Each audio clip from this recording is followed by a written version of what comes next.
Number 5. Apollo 18. This movie is a 2011 science fiction horror film written by Brian Miller, directed by Gonzalo Lopez Gallego. Its premise is that a cancelled Apollo 18 mission actually landed on the moon in December 1974, but never returned, and as a result, the United States has never launched another expedition to the moon. Sounds pretty good to me. This film is shot in found footage style, supposedly lost footage of the Apollo 18 mission that was only recently discovered. Now, I've seen this movie and it's fun. It definitely plays with the idea that maybe since America stopped going to the moon, weird, first off. Can we talk about that? Like, haven't been back since. Why? The plot of this apparent so-called cancelled Apollo 18 mission is disguised as a classified Department of Defense project with a massive payload. Basically, a couple of commanders are launched up into space. They are mid-mission when space rocks start acting a little weird. Eventually, spoiler alert, the space rocks are actually space spiders that end up terrorizing the entire crew. Yeah, the craters on the moon are actually homes for these mini Starship Trooper-looking creatures, and that prove alien life exists, and now the crew is stuck with this abysmal horror trying to eat them. Now, this is a movie, okay? So it's obviously fake. All CGI.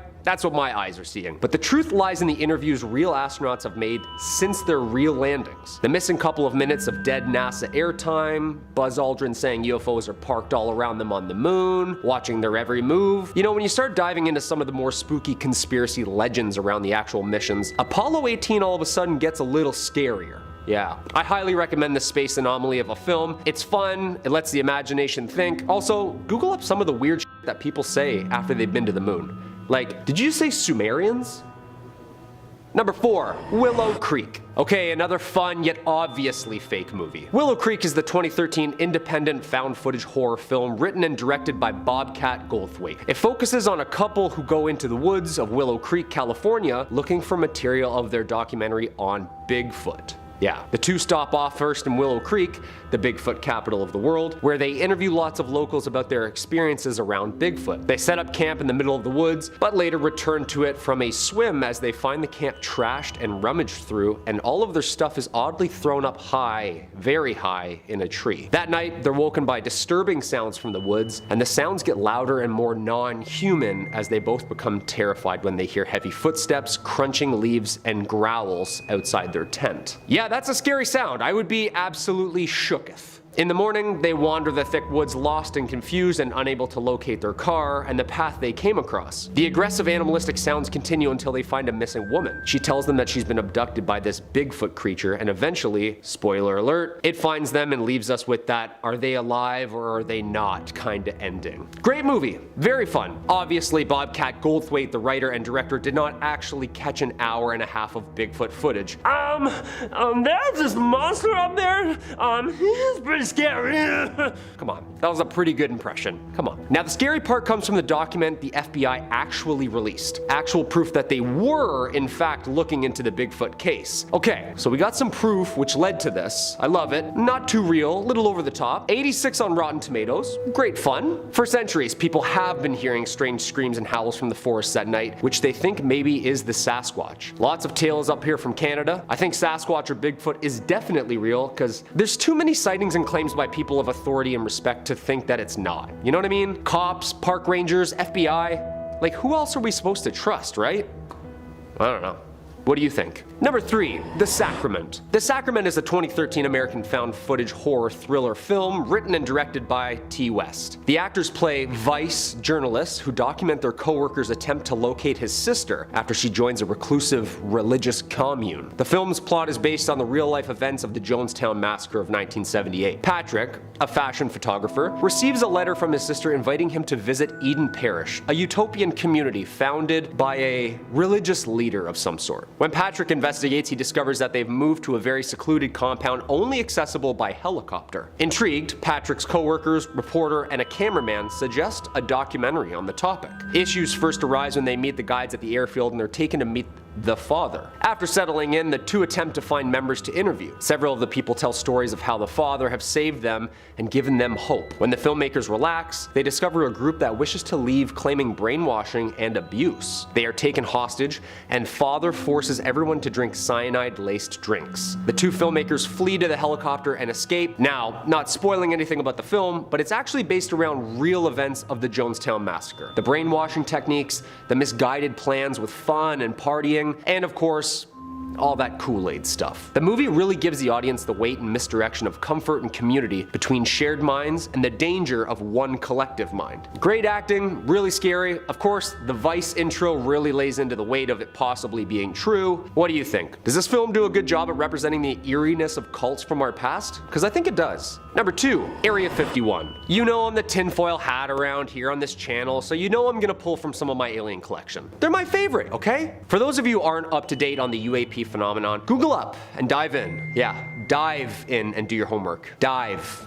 You'll get it. Area 51 is a 2015 American found footage sci-fi horror film written and directed by Oren Peli and Christopher Denham. The film was produced by Jason Blum under his Blumhouse Productions banner and was released in a limited release and through video on demand by Paramount and Surge. Little bit of a hard find, but it's out there. It's a good one. Check it out. Basically, 3 close friends attend a party in which during the night, one friend vanishes. Classic. Driving home on a dark, secluded road, of course, the 2 friends almost run over and find said missing friend alone in the street, now in some sort of a daze. After this, that friend is now obsessed with everything aliens and particularly Area 51. He spends months planning to infiltrate Area 51 to uncover its otherworldly secrets. He recruits his friends and together they sneak onto the military base. Exploring the base, the trio discover a lab containing anti-gravitic materials and a liquid substance. They also find an alien spacecraft in a hangar. The 3 reach the S4 level of Area 51, which stores the most complex secrets and experiments. The base suddenly loses gravity, revealing to them that they are now on board some sort of craft. After some close calls and monstrous chase scenes, some of the friends escape and eventually, spoiler alert, they are finally captured and abducted. In a post-credits scene, we stumble across the friend's camcorder, which is still somehow recording. Spooky. All those horror movie batteries are amazing, you know? The batteries just last forever in these movies. Couple things here first. It's not a real movie, obviously, but it does touch on a ton of apparent real subject matter. The exotic metals. There is proof that Bob Lazar could have worked on a compound called Element 115, which was from apparent down saucer crafts. S4 is actually the name of the grid and base code name for Area 51. Look, I don't know how they shot the scenes where they're breaking into the fenced off perimeter, because that looks pretty legit. And that'll get you in some trouble, 100%. If you like this topic, Google up Groom Lake, Element 115, Bob Lazar, read up a little on that, and then watch or revisit this film. I bet you it becomes 10 times more scary. And the number 1 spot, The Fourth Kind. And of course for my number 1 spot, I chose the abduction movie that literally keeps me awake at night. I ask myself, why was this film made? And for who? In the 90s, a famous psychologist named Dr. John Mack made the jump from ordinary psychological conditions, diagnosing patients, especially children with all sorts of mental illness diagnoses. Then he made a quite significant jump to researching abductees and their stories and experiences. Yeah, he was convinced through his work that this is a real phenomenon. Yeah, Google it. It's actually terrifying. Now, for the film.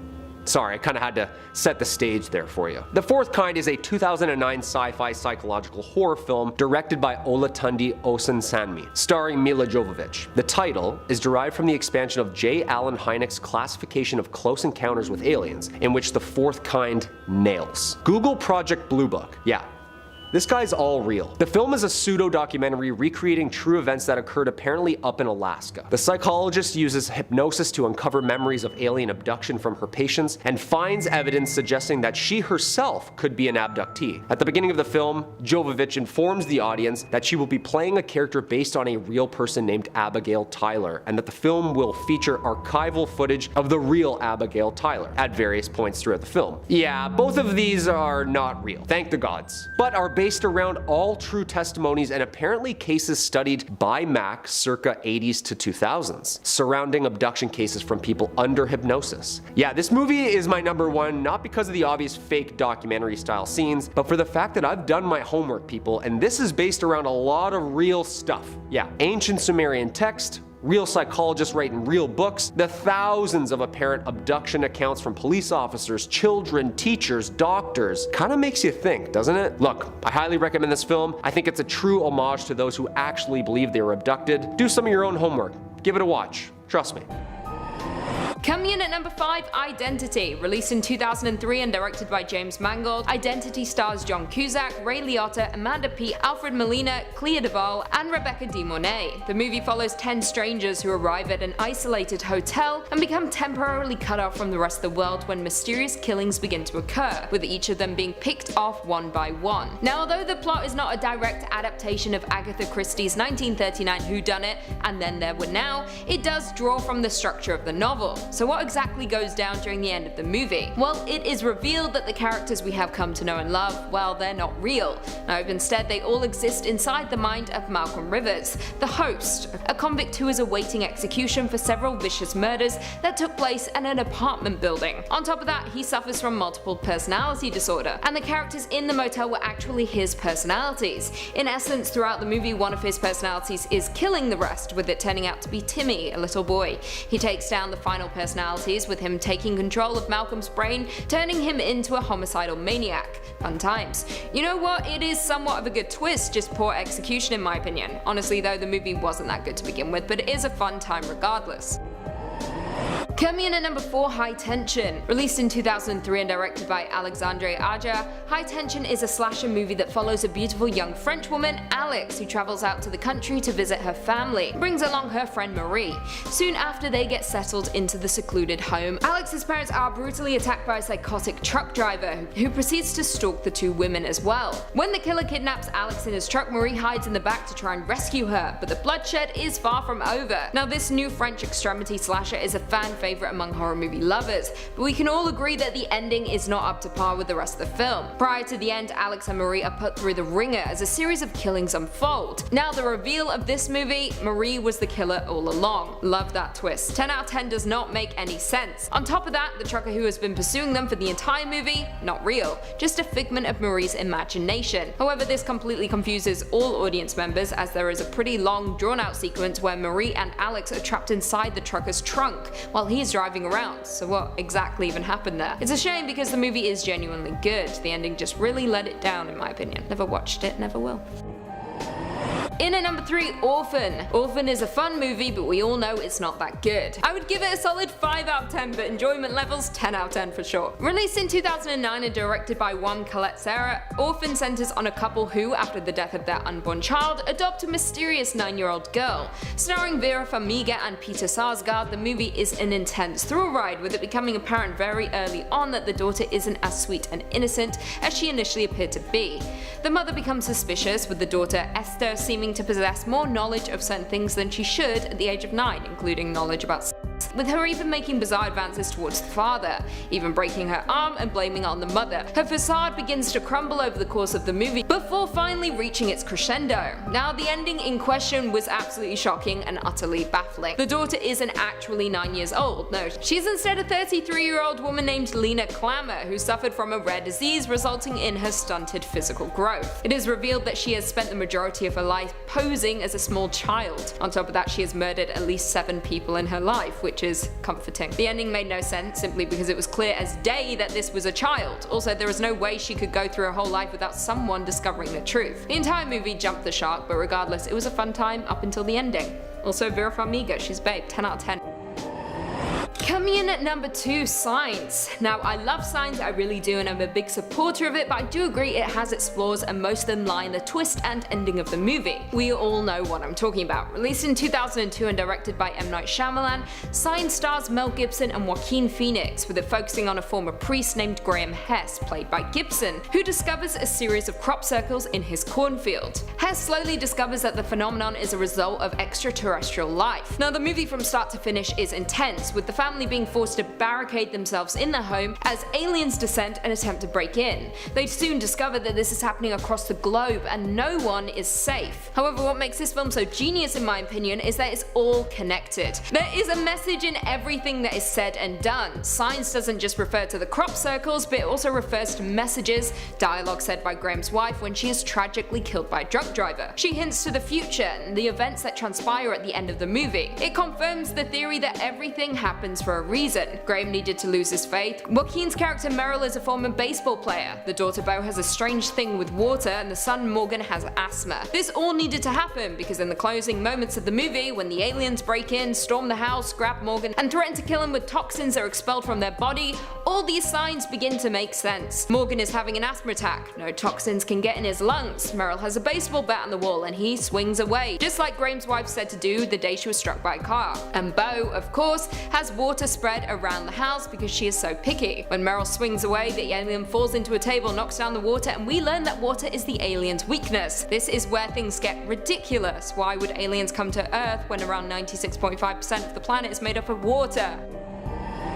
And finally coming in at number 1, The Happening. Now, not only did The Happening have one of the worst endings of all time, but it is arguably one of the worst movies ever made, and I don't say that lightly. Sorry, M. Night Shyamalan. Released in 2008 and directed by Shyamalan, The Happening is an apocalyptic horror movie starring Mark Wahlberg and Zooey Deschanel, with the movie following a group of 4 people as they try to escape an inexplicable natural disaster. Now, this movie is notorious for being absolutely terrible. However, it did gift us with Mark Wahlberg saying this line. No, ma'am, we're not. Plan on murdering me in my sleep. What? No. Anyway, despite this magical moment, the movie was an utter train wreck from start to finish, with it all going downhill as soon as they tried to convince us that Mark Wahlberg and Zooey Deschanel were a married couple. Anyway, what exactly is going on in the northeastern United States? What began this disaster and why are folks taking their own lives? Ultimately, we discover at the end of the movie that the true villain was Earth itself. Well, the plant population. The plant life begins to develop a deadly neurotoxin that is deadly to humans. The plant life ultimately affects people's speech, coordination, and then leads them to taking their own life. I quote, "You know, plants have the ability to target specific threats. Tobacco plants, when attacked by Heliothis caterpillars, will send out a chemical attracting wasps to kill just those caterpillars. We don't know how plants obtain these abilities, they just evolve very rapidly." Honestly, I really dislike discussing this movie, it's a waste of time and energy. Don't know. Kicking off the list with number 5, we have The Lighthouse. Released in 2019, brought to us by the same guy who gifted us The Witch back in 2015, Robert Eggers. The Lighthouse is black and white. It's the slow burn that is presented in 1 by 1.19 dimensions. It's like a square. It feels like you're watching through old school Instagram posts. Remember when it was like a square and you're like, I gotta squeeze my whole body in, let's do it. It feels like you're watching this movie through the peephole of a door. It's amazing. Then you have this blazing foghorn that just layers in the back of the movie for almost the entire hour and 49-minute runtime. It leaves you feeling insane. It sounds and looks like a late 1800s style movie. It's shot so well that you don't really get used to it, especially in the time now where we have like 3D movies with moving chairs and like IMAX. This is new, it's fun, and it's creepy. There are these long shots of the two of them just standing there and staring at you. It feels like you're watching an old school photo being taken back when, back when cameras were the size of mailboxes and it took like 10 minutes to do it. Like one of the opening shots, they're just standing there and just staring at the camera. Then they just start walking again. It's really weird. Robert Pattinson plays Winslow, who is under the supervision of Willem Dafoe's character, Thomas Wake. He's got this thick beard and a dirty pipe. He gets into it, he's great. And it really gets intimidating, I'm not gonna lie. Willem Dafoe is so intimidating as an actor. He's so good. Like, I left the theater and I felt like I was mad.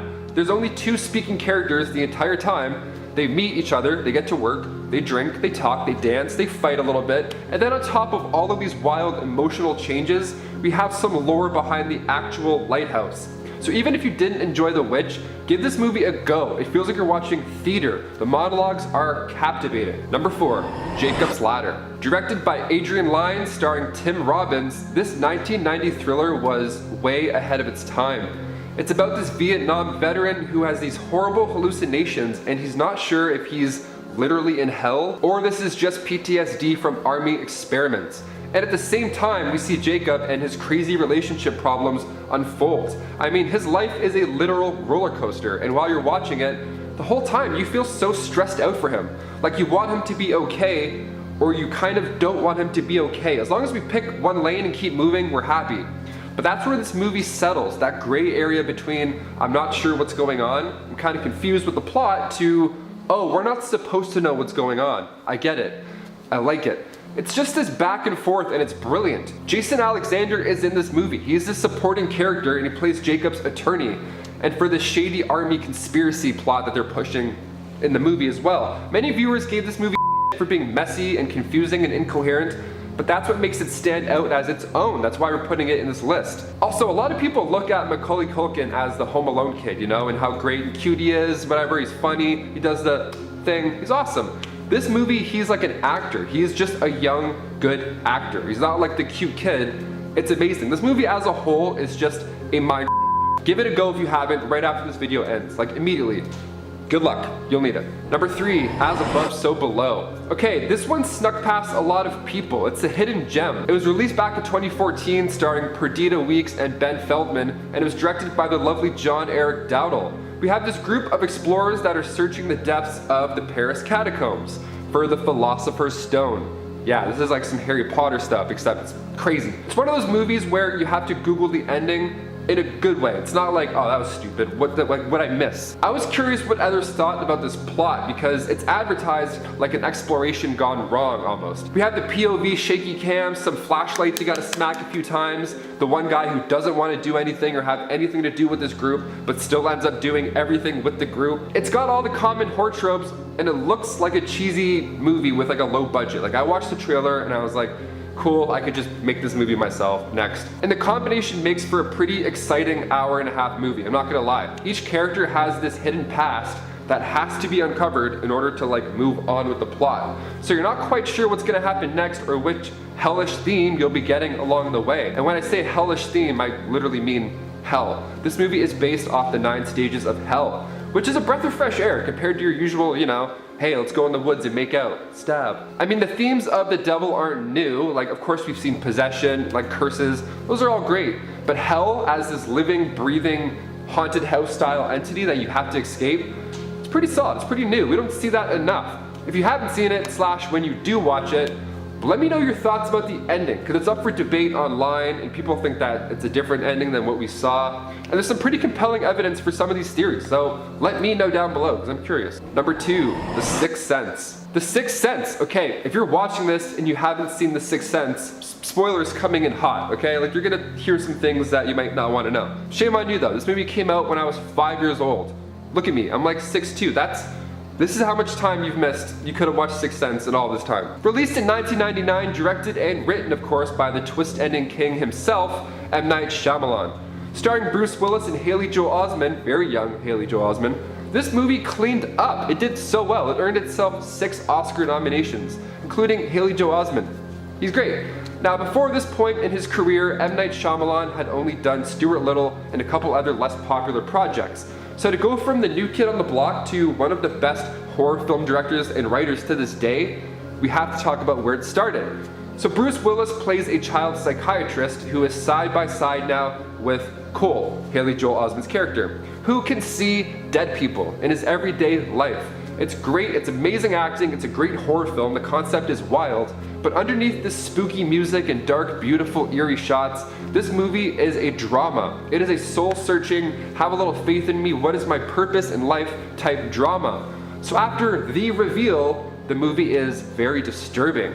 There are a few key scenes that live rent-free in my head from growing up, and one of them has to do with a red balloon. It just scares me to talk about. I don't know, it's anxious, it's done very well. I was so young and this movie me up. Before I was even old enough to fully appreciate the plot, it was scary, so it's perfect. It looks scary, it is scary. Bruce Willis, you're scary. And finally, number 1, Bandersnatch. Okay, choose your own adventure books were always a good time growing up, and then now with Netflix just murdering the game with all their original shows and specials, it was only a matter of time to see the choose your own horror adventure come to that platform. And it's a wild time. There are 5 main endings to this Black Mirror interactive episode. So usually when a movie comes out, you ask, hey, what did you think of the ending? Not, hey, what ending did you get? Released on Netflix in 2018, directed by David Slade, this Black Mirror special episode lets you call the shots. And for fans of the Black Mirror show, we knew we weren't walking into something, you know, soothing per se. Black Mirror episodes already leave us feeling uneasy. It's usually a plot driven by technological advancements to a point where humans break themselves. They use this new cool tech and then it opens up this new problem humans have never had to think about before, like being raided by strangers. So Bandersnatch made our palms sweaty right from the get-go. It starts off fun and new. It even gets so specific as to what type of cereal our guy Stefan eats at the beginning. Nice way to get us into how it works, you know? I got you. You go, oh, we have to pick, huh? And then you see it and you're like, what? It's great. It's a nice, fun transition. With over 250 individual segments that can be used in any order, making it a unique experience for you. I'm not gonna give away any of the plot details, but I went through and watched this movie 5 times now since it came out. And it's super trippy and it's a treat every single time. Because you get into it, right? The cast is amazing. It's great acting and directing. Will Poulter, Finn Whitehead, they draw you in with these spectacular performances. And then the screen zooms out and it's like, hey, how should our guy start his day? What kind of music should he listen to? And you're like, I don't know, I forgot that I had to do this. Then you click it and the music plays for the next part of the movie, so you feel kind of like a director all of a sudden. You can't help but feel so immersed as a person. I couldn't imagine making this movie. This hurts your brain and all you have to do is like flip a coin and pick 1 or 2 options, that's it. It's smart. You honestly feel like you're in charge of this plot and it's so stressful when it really gets going. I feel like this episode popped for like a week and then nobody talked about it ever again because it was almost too personal. It was hard to talk about because you wanted everybody to have their own individual, unique experience with it.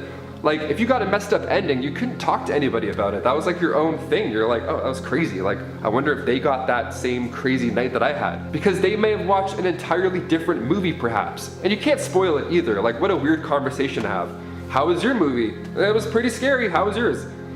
It was okay. Didn't last too long. What? My brain hurts. I'm out of here. Let's call it. Coming in at number 5, we've got Supper Time from Audition. Takashi Miike's career is jam-packed with all sorts of top-tier disturbing moments. There's something he sees that most people don't, so he puts it to film for everyone else to enjoy. Well, actually, I don't know if enjoy is the right word. Regardless, the extreme and nasty stuff he manages to push out into the world is deeply affecting for all who behold it, so it's definitely worth a mention here. I may or may not have put 2 Miike films on this list, so if you have a guess as to the second, drop it down in the comments right now. We'll see if you're right when we get to it. But before we get to the other stuff, we should probably talk about the current entry, right? Okay, so Audition, a famously upsetting movie that starts out pretty innocuously. A widower is convinced by his son to seek a new wife and decides the best way to go about this is to hold auditions for the role. Kinda weird, but you know, what can you do? He gets his casting agent friend to set up some mock auditions so he can find out all the info he needs before trying to date these women, and eventually becomes infatuated with Asami. She seems like a perfect choice. At first, anyways. Over time, however, her dark past starts to affect the relationship. She starts acting strangely and our protagonist begins to wonder if something sinister is going on. She disappears for a while, leading to the widower attempting to find her and discovering that plenty of the places she used to frequent have pretty gruesome histories, often involving dismemberment. Uh-oh. Now, a lot of folks say that the wire torture scene is the most disturbing part of Audition. And yes, that is a truly upsetting scene to behold. But the flashback with the man in the bag is on a whole other level. My goodness, it's nasty. So in the flashback, we see that Asami had at one point kept a man in a large bag. He was missing his feet, a number of fingers, and his tongue. Worst of all, she only seemed to feed him one type of food via doggy bowl. Any guesses as to what that kind of food was? It was her vomit. Oh no. And for all of those who like to pay close attention, you might notice that this dude has no problem whatsoever consuming this puke immediately after it's placed in front of him. Which implies that she's had him here, helpless and hungry, eating vomit for an extended period of time. He is used to it at this point. The implications of this scene are stomach-turning to say the least. Supper time indeed. Coming in at number 4, we've got First, The Kids from The House That Jack Built. Speaking of directors with a penchant for the disturbing, here's a movie directed by Lars von Trier. He's made himself quite the career in crafting incredibly intense movies. They're not for everyone, that's for sure. Really, you could pull a scene from pretty much any of his features and it would fit on this list, but I keep coming back to The House That Jack Built. Every kill is so carefully tailored to cause a different kind of visceral reaction. As you see this serial killer recount his kills in chronological order, you can see him choose different personas to use while pulling off his crimes. The sociopathic behavior allows for some absolutely nutty kills to happen, from the carjack to the dome, to the home invasion under charmingly false pretenses, all the way to the penultimate moment when Jack has a bunch of dudes tied up in the freezer. But the most disturbing has to be when he brings a young family into his orbit, playing the role of the caring father figure figure, he convinces the mother of two that he's a good, solid guy that'll help raise her kids, and who wouldn't want that, right? So he brings them to the middle of nowhere on a supposed hunting trip. But this trip is really just a thinly veiled excuse to bring the trio away from society while also having access to guns. Boy, this one takes a turn. For the majority of their time in nature, he's friendly and dependable, but eventually this veneer fades away and the mother and her boys are left with a vicious murderer. He hunts them from a wooden pulpit at the edge of a field, forcing them to take cover. The mom tries to keep her boys close and covered, but one panics and runs away.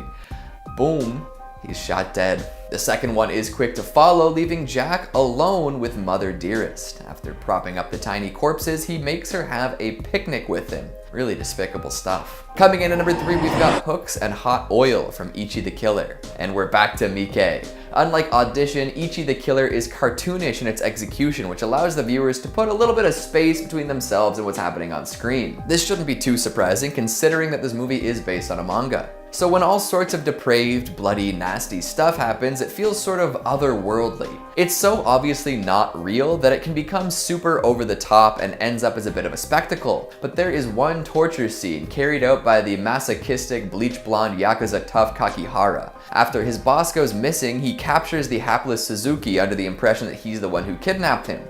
The torture that ensues is unbelievably painful. First, he sticks hooks into the dude's back and suspends him from the ceiling.